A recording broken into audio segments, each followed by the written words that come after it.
Hi everyone, welcome back to Ponderosa Garden Adventures. I'm Sharon, I'm Mark. and today we're on our patio, and you can see we've got lots of really beautiful plants here that are ready to be planted in the landscape, but we have an excessive heat warning, and so what we've done is we've made sure to gather them all up here underneath our gazebo to protect them from the heat and the sun that's coming. And what we want to talk to you about today and show you is the other things we're doing out in the landscape to prepare for that excessive heat warning. It's supposed to last 3 to 4 days, and we want to make sure we protect all of the things we've planted out there. Yeah, we got out yesterday and we did basically our excessive heat warning preparation. We focus on two things, mainly moisture and irrigation, and then protecting sensitive plants like these from direct extreme sunlight and heat. Right. So we'll take you through what we do. Basically, we check all of our irrigation systems, and we also test the soil to see if there's moisture in it, and then we hand water anything that's either in a container or just doesn't have enough moisture. Right, right. And that's part of what we found yesterday is we did find some issues with our irrigation. And so we're going to show you how you can check to see if your irrigation is really doing what you expect. And like in this case, we found some dry areas. So in that case, we need to do some extra deep watering. And so we're just going to show you those steps, and then we'll regroup after and see what we found.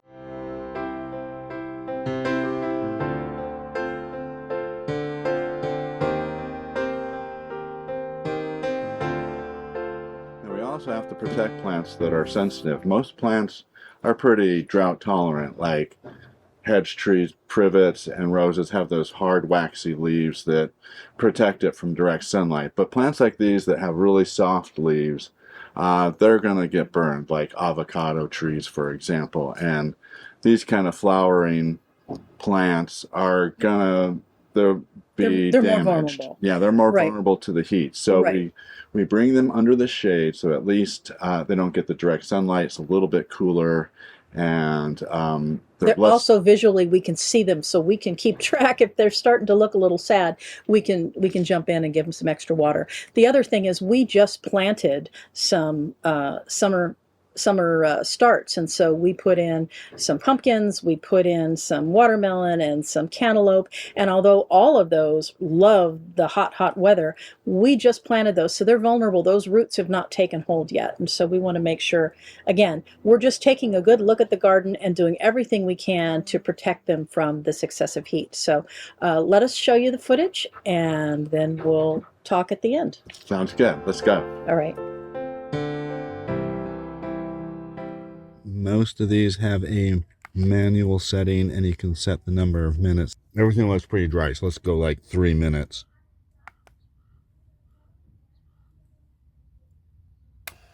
Hey, it's working. Yay. All right, so this one's working now. And we just need to see if... Oh, there's a plant that died, but let's... The line. So let's head down that way.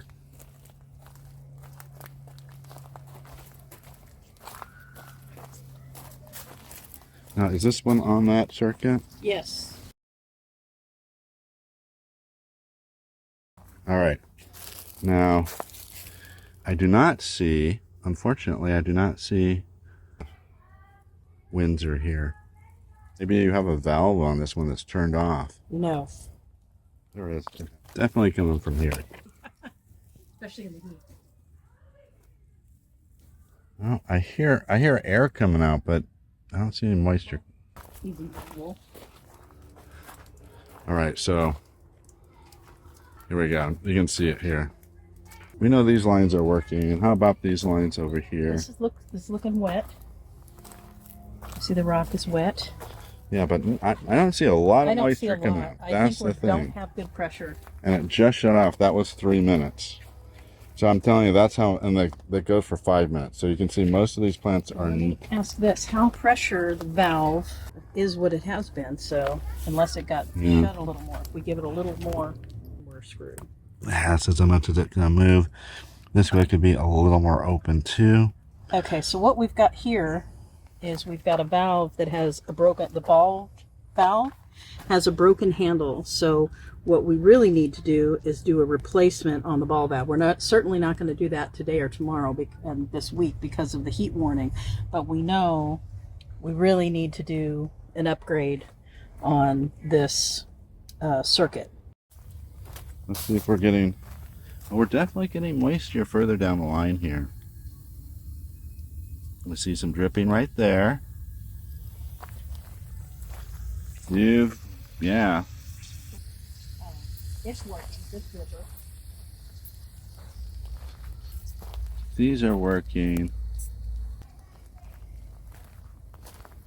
Oh, look at the pineapple.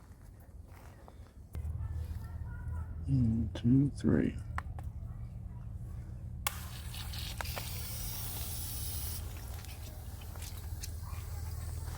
Checking for gushers. Checking for making sure the water is actually coming out, but also looking for gushers. So this one comes over to Kumeai, and we are definitely getting moisture coming out of there. That's not exactly a gusher, but it's kind of not. It's just really just watering that brick. Other than that, we are definitely getting moisture here. Try it again.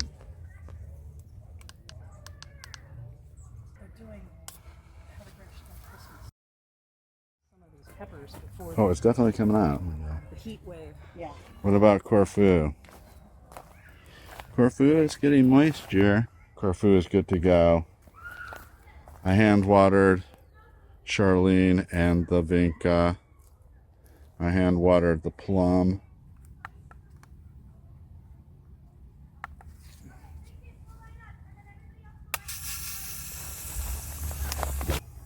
There we go. I'm seeing the supply line dripping. It's getting really hot out here.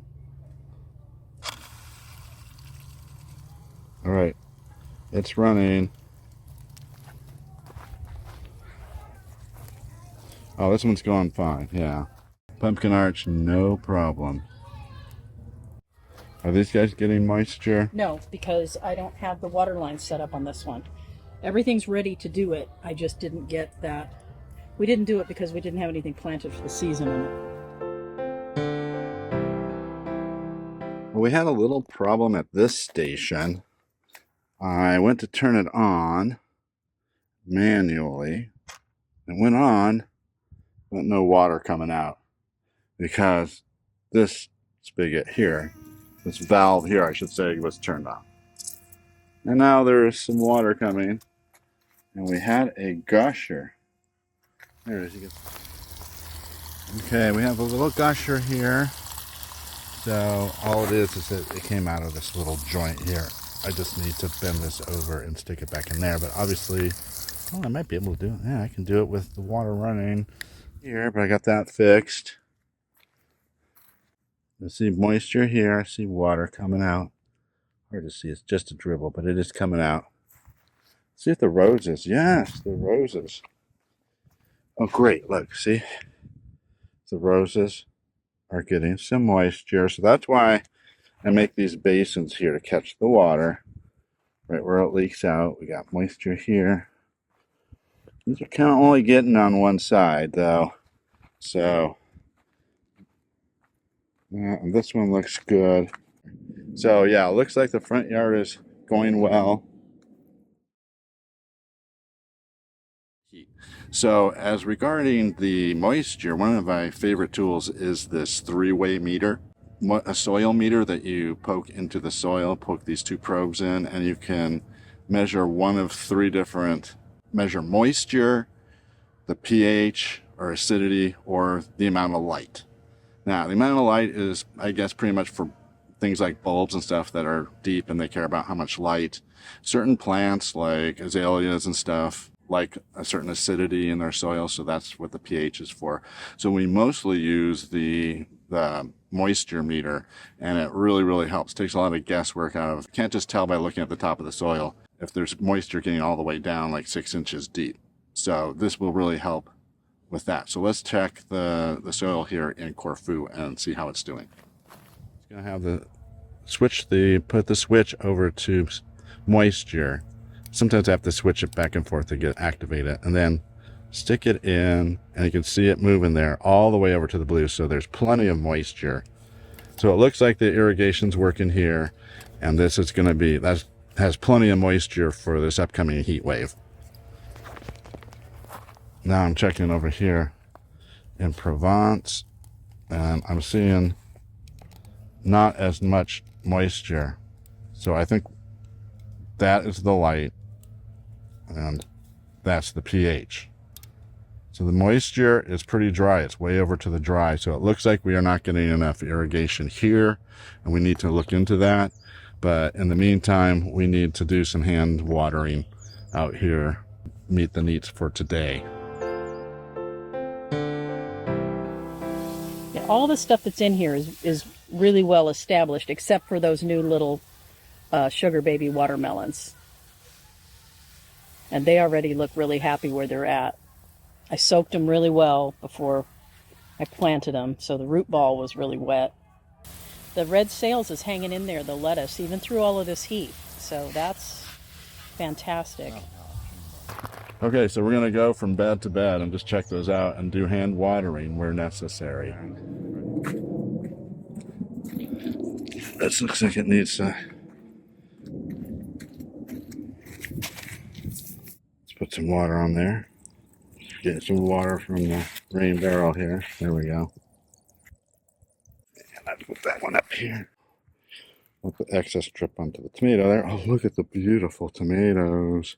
Oh, it's always wonder after wonder here at the Ponderosa. Anyway, I'm just going to put this here. Keep that there in the shade. And there's another one. Where's the other one? Oh, over here. Oh, right there. So let's do the same for this one. Let's put it over here under the rain barrel and give it a little drink.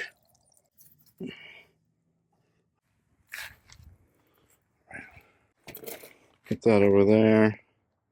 So we got these in the shade. Another thing we're going to do in preparation for the heat is to put shade cloth over plants that are vulnerable. Underneath this burlap here is an avocado plant. Let me show you. As you can see, it's already, some of the leaves have gotten singed from the heat. The ones in the back are doing a little better, and this potato bush is providing some shade. So I'm just putting an extra layer here of shade cloth burlap. Here, I'll do it from this angle, and you can see, just give it a chance to, survive the heat.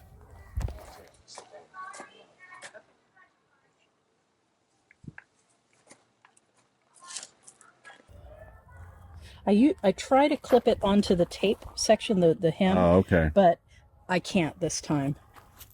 Because we've got one here, and then I might want to put this one down here more so that the wind blowing isn't gonna pick it up and look at those, beautiful. and that way they won't get scorched. The cucumbers are super successful this year too. You never know. So this one down here, I clip it onto this little fence I have going. And same thing over here.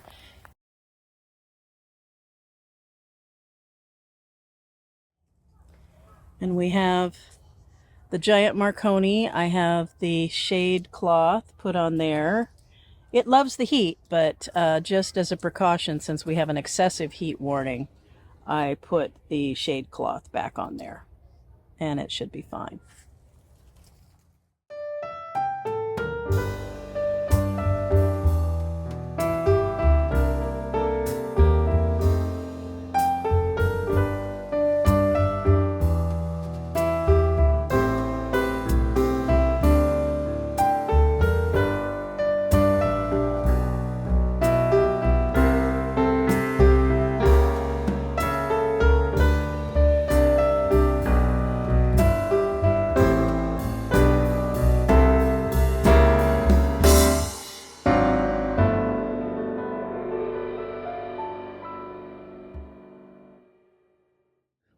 thanks for watching. I hope you enjoyed this episode. I hope you learned something or got something out of it. Leave us a comment below. Let us know what you do for your preparation and if there's anything we could be doing that we didn't see in this video. Right. And if you're not subscribed, we hope you'll consider clicking that subscribe button, hit the notifications. That way you'll be notified whenever we post another video. And we're so happy you joined us here on Ponderosa Garden Adventures. See you next time.